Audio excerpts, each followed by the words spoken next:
아멘. 귀한 찬송 감사합니다. 우리 지난 한 주간을 돌아보면 우리 특별히 새벽 기도로 하나님께서 또 교회당에 오셔서 지킨 분도 계시고 또 댁에서 이렇게 일주일 동안 하나님께서 지켜주셨습니다. 우리가 지켜주셨고 우리가 함께 해주신 하나님께 우리 감사와 찬양의 박수를 드리겠습니다. 받으신 은혜대로 또 특별 새벽 기도를 통해서 귀한 열매가 맺어질 수 있게 되기를 바라겠습니다. 오늘 저는 본문의 말씀을 가지고 은혜 흘려보내기라는 제목으로 은혜를 나누기를 원합니다. 한 학술지에서 개미에 대한 연구 논문이 발표되었습니다. 엔트, 기어다니는 개미에 대한 연구 논문이 발표됐는데 그 내용이 군집에서 고립된 개미는 수명이 10분의 1로 줄어든다 하는 것입니다. 개미를 한 마리 있고 또 두 마리, 또 하나는 군집으로 10마리 이상의 개미를 모아놓고 이렇게 지켜보니까 한 마리가 있는 개미는 끊임없이 분주하게 움직이다가 마지막에는 에너지가 다 고갈이 되어가지고 죽었는데 6일 동안 밖에 살지 못하고 죽더라는 것입니다. 그런데 10마리 이상의 군집으로 이렇게 모여있는 개미들은 나중에 66일까지, 그러니까 딱 10배까지 살 수 있게 되더라 하는 것입니다. 그래서 나중에 또 학자들이 그걸 이제 분해를 해보니까 개미에게는 위가 있는데 그 중에 이 소셜 스타막이라는 것이 있다는 거죠. 사회위라는 것이 있어가지고 음식을 받아들이면 이거를 다 먹는 게 아니고 일부는 조금 이 소셜 스타막에 좀 남겨둔다는 것입니다. 그래서 군집 안에 있다가 어느 배고픈 개미가 이제 더듬이를 가지고 턱을 탁탁 치면은 자기 소셜 스타막에 있던 걸 이제 이게 토해내 가지고 그걸 쉐어하고 이렇게 나누어 준다는 것입니다. 근데 혼자 있는 개미는 이제 힘이 다 탕진되었는데 도움받을 개미가 없으니까 이제 일찍 죽게 되는 거죠. 하나님께서 만드시고 섭리할 때 그 개미라는 조그만 공동체도 같이 모여야 살 수 있게 이렇게 만들어 놓았다 하는 것입니다. 이거는 우리 인간도 예외가 아닌데 뭐 이런 자료들 많이 있죠. 외로움이 가져오는 여러 가지 어려움들, 그렇게 자료 중에서 고립되어 있는 사람들은 조기 사망할 확률이 14%가 더 높다 하는 것입니다. 그러니까 이렇게 주일날 매주 와가지고 이렇게 공동체고 있는 분들은 오래 사시게 될 줄로 믿습니다. 또 콩콜디아 대학에서 이렇게 연구 발표한 게, 콩콜디아는 카나다에 있는 대학이죠. 여기 대학에서 이제 발표한 거는 이제 새로운 이민자 학생이 왔는데 이 얘가 1년 안에 좋은 친구를 발견하지 못하면 심박 변이가 일어나 가지고 이 심장 질환이 올 가능성이 훨씬 높아진다라고 하는 이런 연구 결과를 발표한 것을 볼 수가 있습니다. 이런 외로움과 또 건강, 이런 자료들은 우리가 많이 있죠. 그래서 인간도 예외가 없이 이렇게 같이 공동체로 모여서 살 수 있게 되도록 하나님께서 우리를 그렇게 디자인하시고 그렇게 만들어 주셨다 하는 것입니다. 그래서 창세기 1장 26절에 보면 하나님이 이르시되 우리의 형상을 따라 우리의 모양대로 우리가 사람을 만들고 이렇게 하셨는데, 이 창세기 1장 26절 안에 우리의 형상을 따라서 우리의 모양대로 우리가 사람을 만들고, 이 우리라는 말이 3번이나 들어가 있죠. 하나님이 한 분이신데 이 인간을 만들 때 우리라고 늘 표현을 하는 것은 우리가 알고 있는 것처럼 하나님은 한 분이시지만 3분, 성부, 성자, 성령, 삼위가 늘 이렇게 공동체로 함께 계시는 분이 하나님이라 하는 것입니다. 그래서 우리의 모양대로, 우리의 형상대로라고 할 때 그 이미지가 다른 성경에는 의와 거룩과 진리, 이렇게 이제 그걸 하나님의 이미지를 말하고 있는데, 그것보다 더 근본되는 하나님의 이미지가 뭐냐 하니까 하나님은 공동체로 거하시는 분이시다 하는 것입니다. 그러니까 하나님은 관계로 거하시기 때문에 우리 인간도 관계 안에 거하도록 만들어져 있는 것입니다. 그래서 우리가 하나님을 부를 때 기독교의 하나님은 뭐 파워풀한 하나님, 이렇게 힘의 하나님 이렇게 우리가 표현하지 않고 우리가 믿는 하나님은 하나님은 사랑이시다 이렇게 표현하는 것이 우리가 섬기는 하나님이 그런 공동체성을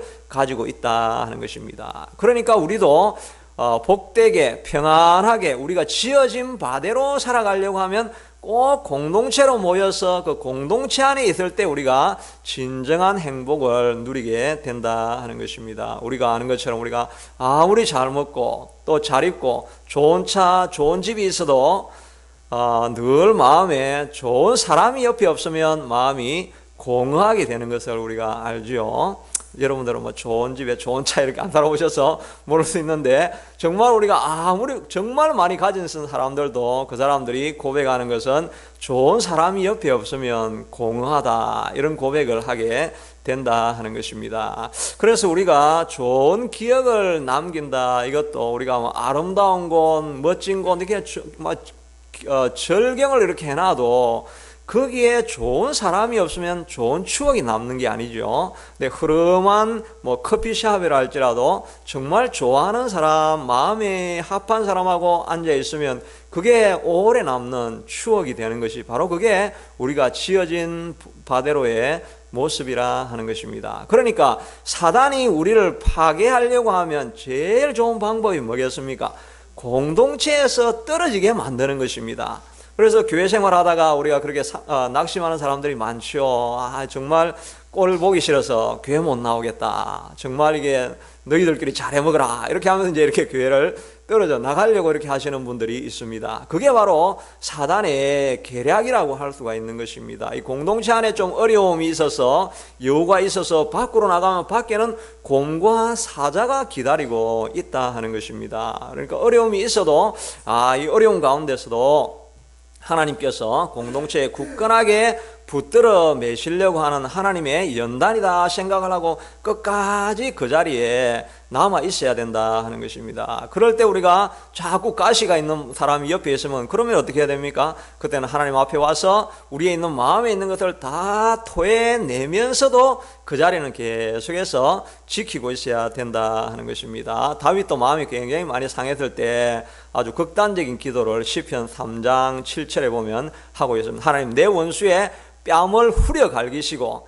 이빨을 거기에 좀 더 이제 현대인의 번역을 이렇게 보면 아구창을 날려주시옵소서 이렇게 정말 그렇게 표현이 되어져 있습니다. 메시지 성경에는 제가 확인을 해보니까 좀 더 나은 성경은 이빨을 뽑아버리십시오 라고 했고 그 좀 더 우리에게 표현이 되는 건 메시지 성경이라는 걸 제가 읽어보니까 아구창을 날려달라고 이렇게 표현이 되어 있습니다. 그러니까 때로는 사실 우리가 뭐 교회나 공동체에 정말 이렇게 어떤 경우에는 우리 교회는 절대 그런 일이 없지만 아구창을 날렸으면 좋겠다 이런 사람이 있어도 절대 떠나가면 안 돼요.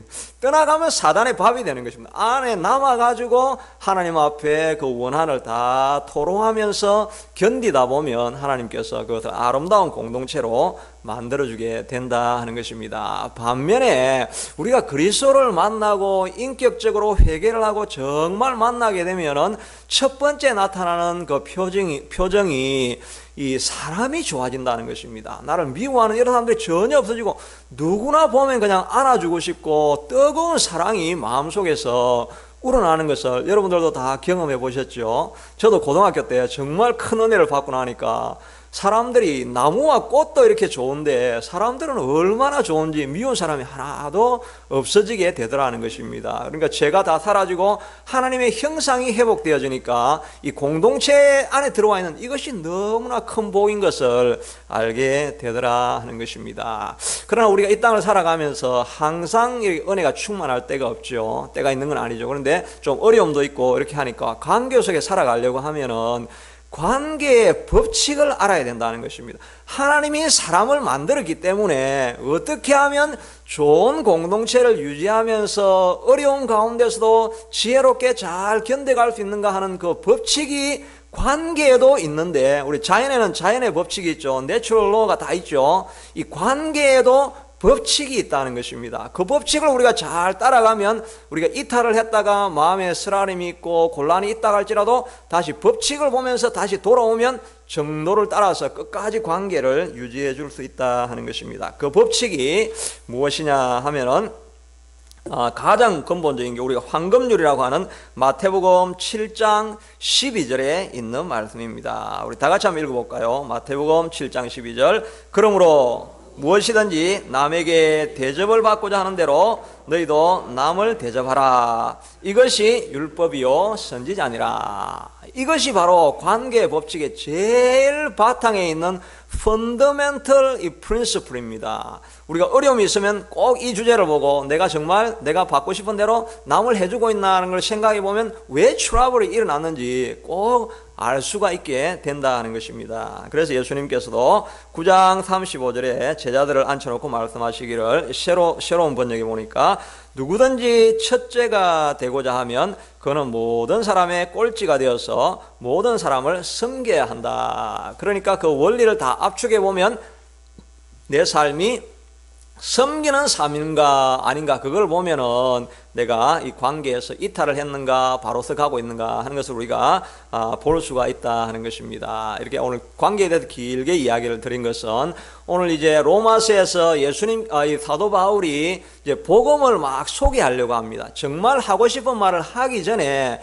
일단은 관계를 이렇게 형성을 해 놓아야 되기 때문에 오늘 읽었던 본문은 로마에 있는 교인들에게 사도 바울이 어떻게 관계를 형성해 가고 있는가 하는 것을 이 섬김의 원리를 따라서 이렇게 설명을 해놓고 있는 것을 볼 수가 있는 것입니다. 그래서 오늘 본문을 통해서 이 섬김의 대원리 아래서 구체적으로 사도 바울이 어떻게 편지를, 말을, 기도를 통해서 섬김을 표현하는가 하는 것을 세 가지를 살펴보려고 하는 것입니다. 첫째는 칭찬하고 격려하면서 섬기라 하는 것입니다. 이 주제는 제가 좀 반복해서 이렇게 말씀드린 것 같기도 한데 그래도 본문이 이렇게 말씀해 주고 있기 때문에 이 주제 칭찬하고 격려하면서 섬기라 하는 것입니다. 로마서 1장 8절 우리 같이 읽어볼까요? 먼저 내가 예수 그리스도로 말미암아 너희 모든 사람에 관하여 내 하나님께 감사함은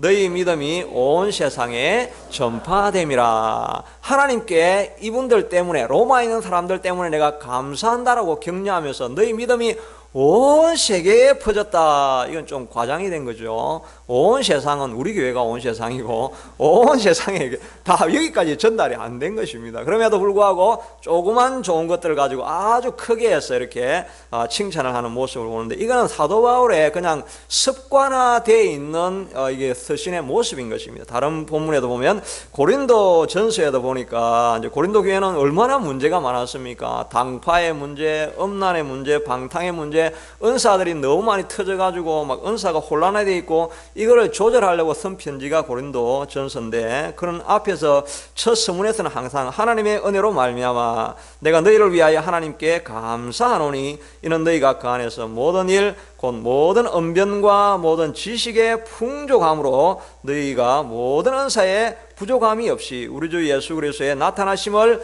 기다리는 것을 보고 내가 감사한다고. 그 안에 있는 어려움들이 많이 있지만은 그 어려움들을 지금 말하기 전에 이런 것들 좋은 것들이 있어서 내가 참 감사하고 있다 이렇게 말하고 있고 골로새 교회를 향해서도 하나님 서문에 1장 3절에 보니까 하나님 곧 우리 주 예수 그리스도의 아버지께 감사하노라. 이는 그리스도 예수 안에서 너희의 믿음과 모든 성도에 대한 사랑을 들었다라고 본론에 들어가서 자기의 할 말을 하기 전에 꼭 칭찬과 격려의 말을 하고 있는 것을 볼 수가 있는 것입니다. 이 사도 바울이 왜 이렇게 격려를 많이 했느냐 하면은 고린도 후서에 나와 있는 것처럼 1장에 보면 하나님이 무한한 위로로 끊임없는 위로로 자기를 도우셨던 그 위로를 굉장히 많이 경험을 했기 때문인 것입니다. 또 로마서 1장 12절에도 보면 너희 가운데서 너희와 나의 믿음으로 말미암아 피차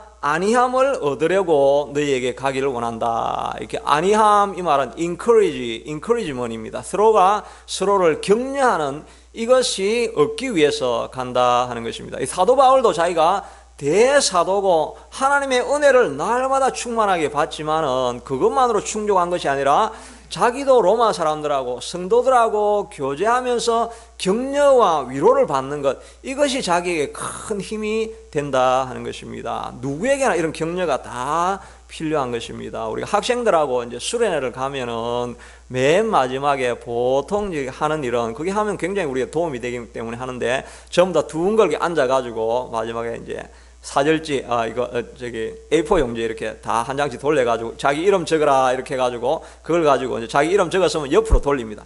옆으로 다 돌리면서 이번 수련회 기간 동안에 이 친구한테 도움받았던 것, 또 이 친구의 장점, 이 친구의 좋은 점을 다 기록해라고 이렇게 합니다. 그러면 돌아가면서 한 사람 한 사람이 다 돌려가지고 마지막에 자기에게 딱 돌아오죠. 돌아오면 거기에 보면 칭찬이 가득한 게 이렇게 있습니다. 그러면 그걸 바로 애들한테 주지 않고 그걸 다 모아오라고 해가지고 그걸 코팅을 해가지고 집에 돌아가고 갑오로 삼으라고, 두고 보라고 이렇게 두게 됩니다. 그런데 그게 뻔한 말인 것 같고, 또 저도 이제 전도사로 있을 때 이렇게 보면 학생들이 뭐 온갖 이렇게 말을 다, 좋은 말을 다 적어 놓고, 아부를 하는 말 이런 것까지 다 해가지고, 어디서 조금 뭐 내가 몰랐던 경험했던 거 그런 것까지 다 적어가지고, 전도사님 이래서 저는 전도사님이 좋아요 이렇게 하면, 이 한마디 들으면 그냥 이때까지 했던 모든 수고가 다 녹아지고 마음의 기쁨이 이렇게 충만하게 된다는 것입니다. 모든 사람은 이런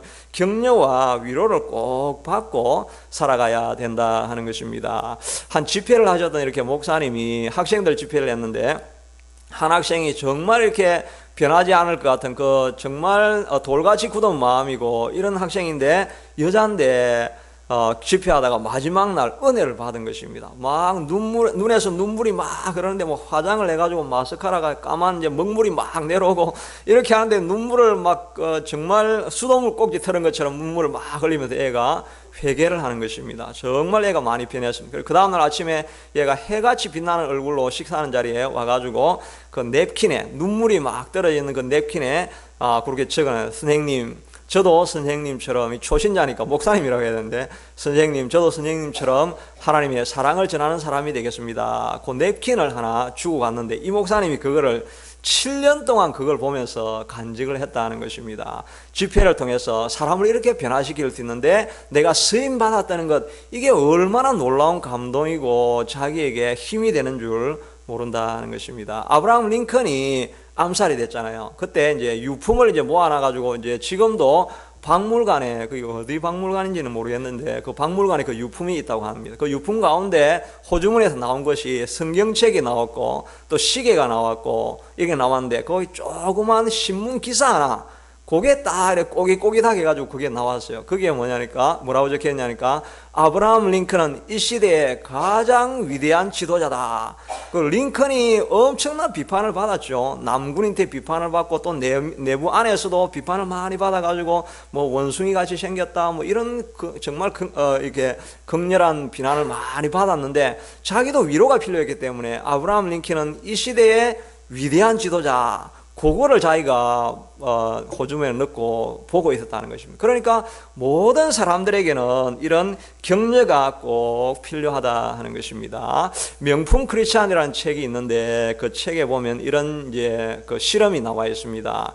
한 캘리포니아에 있는 학교에서 교장 선생님이 3명의 교사를 이제 임의로 뽑았습니다. 임의로 뽑아놓고 말하기를, 당신이 우리 학교에서 가장 유능한, 가장 모티베이트가 될 수 있는 훌륭한 교사로 뽑혔습니다. 특별히 우리 학교에서 90명, 그러니까 3반에 30명씩 가장 탁월한 학생을 모았는데, 이번 한 학기만 좀 잘 가르쳐 주십시오 라고 이렇게 하니까, 이분이 정말 그 들은 말 그대로 자기가 그렇게 된 것인 줄로 알고 그 기대에 자꾸 맞추려고 가르치고 하다 보니까 정말 학생들의 성취율이 20%가 학업 성취율이 오르게 되었다 하는 것입니다. 이것을 심리학 용어로는 피그말리온 효과 이렇게 말합니다. 칭찬을 계속 듣게 되면 그 칭찬에 부응되어지는 모습으로 자꾸 살아가려고 하다 보면 그게 실제로 자기가 그렇게 되는 모습이 우리의 삶 가운데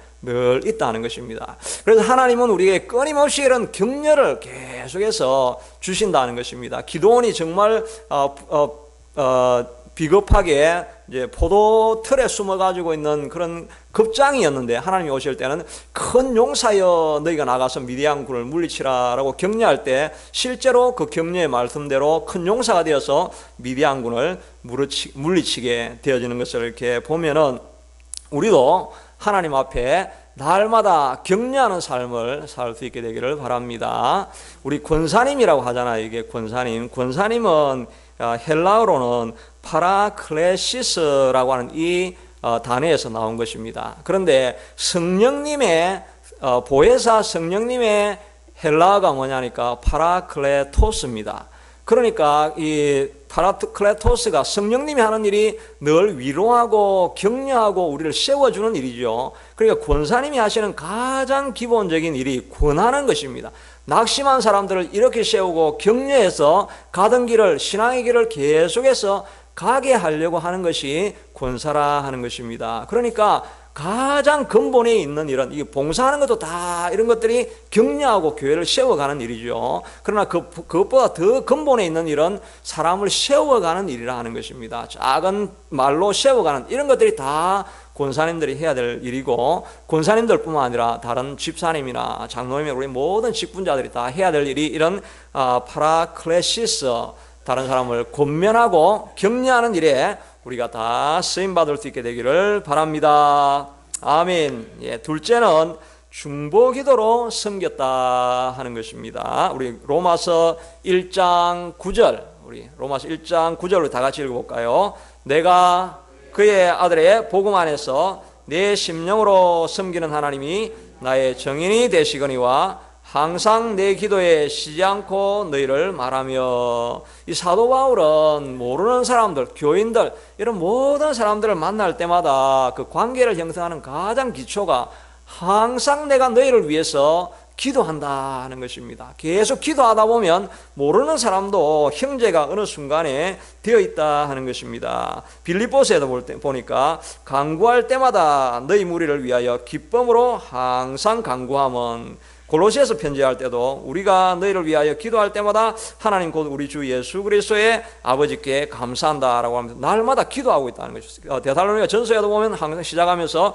우리가 너희 모두로 말미암아 항상 하나님께 감사하며 기도할 때 너희를 기억한다라고 이렇게 이야기하면서 모든 관계를 형성하면서 사도 바울은 먼저 기도를 많이 쌓아놓고 있는 것입니다. 기도하면 마음문이 열려지고 서로가 이미 한 형제 자매인 것을 고백할 수 있게 된다 하는 것입니다. 그러므로 우리가 섬길 수 있게 되기 위해서는 기도로 늘 중보하며 또 교회를 위해서 기도하는 것이 필요한 것입니다.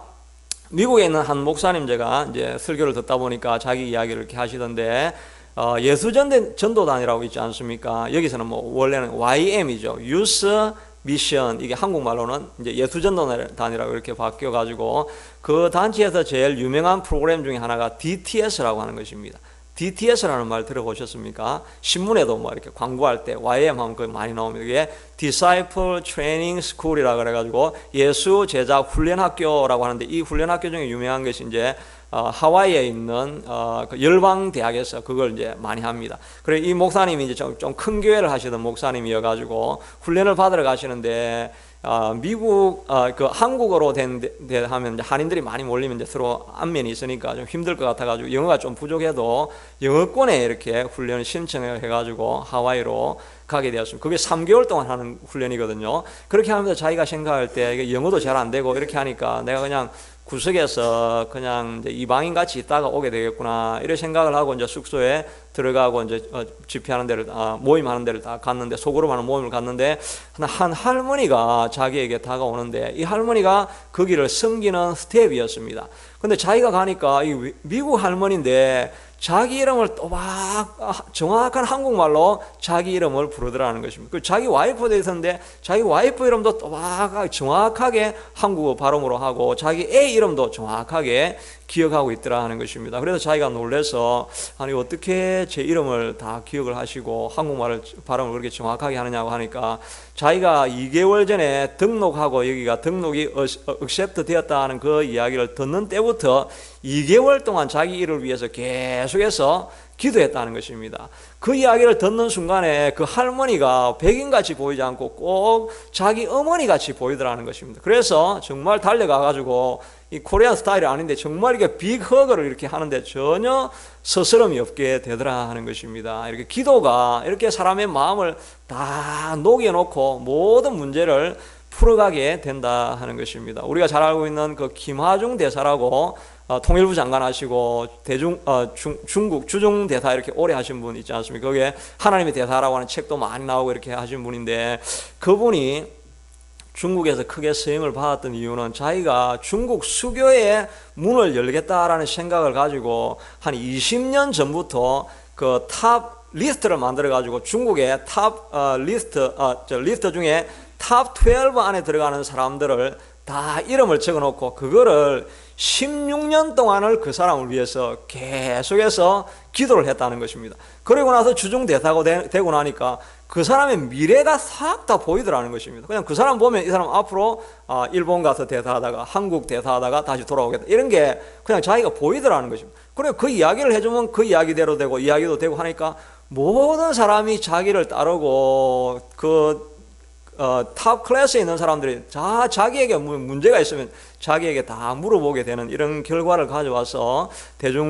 주중 대사할 때 굉장히 편리했고 한국에 많은 유익을 얻었다 하는 이야기를 들어봅니다. 그러니까 기도하게 되면은 모든 문제가 열려져 있게 된다는 것입니다. 관계가 틀어져 있는 이런 사람들을 우리가 대할 때마다도 우리가 꼭 해야 될 것은 그 사람들을 위해서 오래 멈추지 않고 지속적으로 사도 바울이 내가 너희를 늘 생각할 때마다 기도한다, 계속 기도한다고 이렇게 하면 저도 여러분을 위해서 계속 이렇게 기도를 많이 해야 되는데 제가 계속 기도를 못해서 죄송합니다. 그런데 이 원리를 보니까 계속 기도하면 목회가 되어지고 여러분의 성도의 사업장도 이렇게 다 이루어지게 될 줄로 믿습니다. 그런데 이렇게 기도하는 가운데서 우리가 사정을 좀 더 알아야 되지 않습니까? 그래서 로마서 1장 11절에 보면은 로마서 1장 11절 내가 다 같이 읽어볼까요? 내가 너희 보기를 간절히 원하는 것은 어떤 신령한 은사를 너희에게 나누어 주어 너희를 견고하게 하려 함이라, 이렇게 했는데 이게 어떤 신령한 은사를 나누어 준다 이렇게 하니까 우리가 생각하기를 사도 바울이 막 방언, 통역, 예언, 신유 이런 은사를 나누어 준다 이런 생각을 할 수가 있는데 이제 그건 잘못된 해석이고, 왜냐하면은 이 은사를 너희에게 사도 바울이 나누어 준다 그랬죠. 바울은 이런 은사를 나누어 주는 사람이 아닙니다. 은사는 방언, 통역, 신유 이런 은사는 하늘에서 내리는 거죠. 그러니까 내가 나누어 준다는 이 말은 신령한 은사는 이런 고린도 전후서에서 나오는 그런 은사가 아니고 그냥 내가 받았던 은혜를 쉐어하고 싶다는 것입니다. 너희들을 인커리지 하기 위해서 내가 어떤 어려움에 있었는데 하나님께서 이런 기회를 주셔가지고 이런 신기한 길을 보여주셔가지고 나를 이기게 하셨으니까 여러분도 어떤 어려움들이 있든지 간에 내 경우를 보면서 여러분들도 힘을 내고 도움을 얻으라 하는 이런 하나님이 주셨던 이런 간정을 나누어 주겠다는 이 말이 신령한 은사를 나누어 준다는 이런 의미가 되어진다는 것입니다. 그래서 우리가 이제 이번 달 말에도 이제 9월 달부터 우리가 구역 모임 하지 않습니까? 이런 구역 모임 할 때 이제 내용을 알아야 되니까 서로가 이렇게 쉐어링하는 이런 순서를 이제 넣어 보려고 이렇게 하고 있습니다. 지금까지는 설교자가 설교하시고 그 다음에 은혜 받고 이제 기도하고 식사하고 이런 교제 모양으로 갔다고 한다면, 그렇게 하면 우리가 서로가 내용을 잘 모르니까, 사정을 모르니까 서로가 이제 제가 그 안에 보면 꼭 적용 질문 이게 있습니다. 적용 질문에서 여러분의 삶을 한번 오픈해 보십시오, 이런 주제에 대해서 한번 이야기해 보십시오, 이런 내용들이 있거든요. 그렇게 하면서 대화를 하다 보면은 서로를 좀 더 알아갈 수 있게 되리라 하는 게 제 기대인데, 이제 해봐야 되겠죠. 언제 앞으로 어떻게 될지는 모르겠지만, 그러나 그런 방향으로 이제 앞으로 꼭 나아가야 되리라고 생각이 됩니다. 어제도 우리 이제 설교자님들 모여가지고 이렇게 대화하면서 이제 그런 자기 어르신들 이야기를 이렇게 조금씩 나누고 이렇게 하는 걸 제가 들으면서 저는 굉장히 유익한 시간이었습니다. 내가 전혀 생각을 안 했는데 이분들은 이 나이에는 이런 고민을 하시고 계시는 거구나. 이런 생각을 내가 알게 되니까 앞으로 설교도 이렇게 하고 이 사람들 필요가 이거네. 그럼 앞으로는 설교는 이런 방향으로 가야 돼. 이런 게 대화하면서 이렇게 알려질 수 있게 된다 하는 것입니다. 한국에 이렇게 큐티로 유명한 교회가 있는데 그 교회가 뭐 여성 목회자가 뭐 10,000명 이상 모이는 그런 교회죠. 그런데 그게 큰 교회가 거기는 뭐 새벽 예배도 없고 뭐 다른 집회할 장소가 없습니다. 그런데 오직 한 가지 이렇게 설교하고 돌아가가지고 구역들 모여가지고 구역에서 쉐어링하는 자기 이야기를 다 하는데 정말 자기 속에 있는 정말 바닥에 있는 이야기까지 다 드러내는 것입니다. 그렇게 하면 그 이야기를 듣고 정말 공감을 가지고 아픈 이야기, 기쁜 이야기, 기뻐하는 이야기 같이 기뻐해주고 아픈 이야기 같이 슬퍼하면서 눈물로 계속 기도를 하니까 사람들이 저 자리에 가면 내가 위로를 받는다, 이 의식이 막 가득해지는 것입니다. 저 자리에 가면 어떤 어려움이 있어도 내보다 더한 어려움이 가지고 온 사람들이 이야기해주고 그 이야기를 들어주면서 내가 기도해 줄 수 있고 내가 위로를 받는다, 이렇게 위로받는 자리가 있다라고 생각하니까 마치 삶의 오아시스 같은 자리가 구역 모임이 되다 보니까 사람들이 거기에 정말 아픈 상처 있는 사람들이 많이 모여가지고 좋은 교회가 되어가는 모습을 이렇게 보게 됩니다. 우리도 피상적인 모임으로 있지 말고 정말 자기의 삶을 다 드러내어서 나누고 서로를 위해서 깊이 기도해 주는 것이 꼭 필요한 것입니다. 그래서 그곳에 있는 목회자 세미나가 목욕탕 세미나입니다. 목욕탕에 들어가면 모든 걸 다 드러내는 것처럼 다 드러내고 이렇게 이야기할 수 있는 그런 우리가 좋은 구역 모임이 있게 되기를 바라는 것입니다. 마지막으로 견고케 하고 열매 맺도록 섬겨야 한다 하는 것입니다. 로마서 1장 11절과 13절 우리 같이 한번 읽어볼까요? 시작. 내가 너희 보기를 간절히 원하는 것은 어떤 신령한 은사를 너희에게 나누어 주어 너희를 견고하게 하려 함이니 형제들아 내가 여러 번 너희에게 가고자 한 것을 너희가 모르기를 원하지 아니하노니 이는 너희 중에서도 다른 이방인 중에서와 같이 열매 맺게 하려 함이로되 지금까지는 길이 막혔도다. 사도 바울의 고민하고 위에서 섬기려고 하는 것은 너희를 통해서 하나님의 아름다운 성령의 열매가 맺히도록 내가 돕기를 원한다. 너희를 굳건하게 세우기를 원한다 하는 것입니다. 우리 모두가 하나님 앞에 부름받아 왔으면 하나님의 은혜의 빚진 자지요. 그러니까 이제 우리가 다른 사람을 굳건하게 세우기 위해서 그 사람들이 열매 맺기까지 우리가 도우는 그런 삶으로 하나님의 은혜를 우리가 갚아갈 수 있는 길이 있다 하는 것입니다. 이 예화만 하고 설교를 마치려고 합니다. 한국의 국문학 교수인 박동규 교수라는 분 이름 아마 들어보신 적이 있습니까? 서울대 이제 지금 원로 교수가 되신 분인데 이분의 아버지가 누구냐니까 박목월입니다. 박목월 시인은 우리 다 아시죠? 이분이 이제 글을 하나 적은 걸 봤는데 그 글 제목이 뭐냐니까 그날 밤 눈사람이란 이런 제목이었습니다. 아마 지금 77세인가 이렇게 되었으니까 자기가 6살 때 이야기입니다. 그러니까 70년 전이니까 뭐 6.25 때 막 정말 가난할 때 이런 때였겠죠. 박목월 시인이 이제 자기가 글을 적으려고 이제 자기한테 동규야 상 차려 그 책상 가져와라 이렇게 하니까 책상은 없잖아요. 그러니까 밥상을 이렇게 깨끗하게 닦아가지고 이렇게 가져옵니다. 그 밥상을 가져오니까 어머니가 그 3개월 된 애를 업고 자기 업혀달라고 하고 그래 보자기에 씌워가지고 나 친구 집에 갔다 올게 이렇게 나가는 것입니다. 자기는 이제 그래가지고 이제 그냥 잠이 들었는데 12시 가까이 되어가지고 아빠가 깨우면서 야 동규야 나가서 엄마 데려와라 통금 시간이 다가오는데 엄마가 안 들어온다 이래가지고 자기가 나가가지고 이렇게 찾아보니까 눈은 펑펑 와가지고 이미 발목까지 이렇게 차 있는 것입니다. 그렇게 하니까 자기가 옆집 가봐도 없고 다른 집에 가봐도 없고 그러니까 정말 어디 갔나 이렇게 하면서 짜증을 내면서 마지막으로 이제 아래 동네에 잘 가는 아주머니 댁에 가봐야 되겠다. 그렇게 가는데 보니까 전봇대 옆에 자기보다 훨씬 큰 눈사람이 하나 서 있더라는 것입니다. 그래서 이게 무슨 일이야 하고 그냥 뭐 지나가려고 하는데 그 눈사람이 자기를 보면서 동규야 이렇게 부르더라는 거죠. 보니까 자기 어머니가 그 눈을 맞으면서 보자기를 쓰고 있는데 눈이 워낙 많이 쌓여가지고 이 눈사람처럼 돼가지고 이렇게 있는 것입니다. 그러면서 자기 귀에 대기를 아빠 글 다 썼냐 이렇게 물어보더라는 것입니다. 그러니까 아빠가 글 쓰는데 방해가 안 되려고, 애 울면 방해가 되니까 방해가 안 되려고 그 밖에 나가서 몇 시간을 눈 속에서 서 있었다 하는 것입니다. 이것이 박목월 씨가 글을 쓸 수 있도록 주변에서 열매 맺도록 이렇게 많이 도와준 아내가 있었다 하는 것입니다.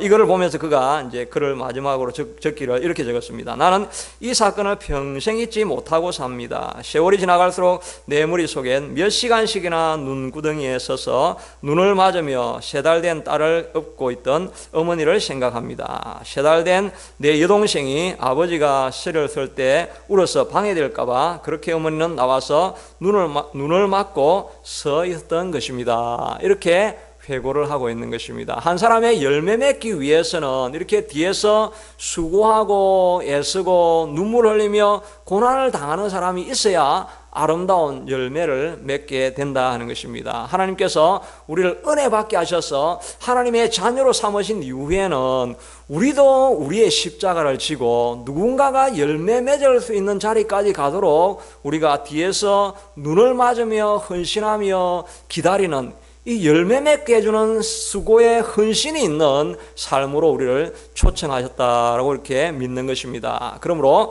여러분의 삶 가운데서도 이런 아름다운 섬김이 있어서 모든 관계 속에서 평안하고 행복한 그런 관계를 유지할 수 있게 되기를 바라겠습니다. 오늘 시간은 제가 마지막으로 기도하고 마치겠습니다.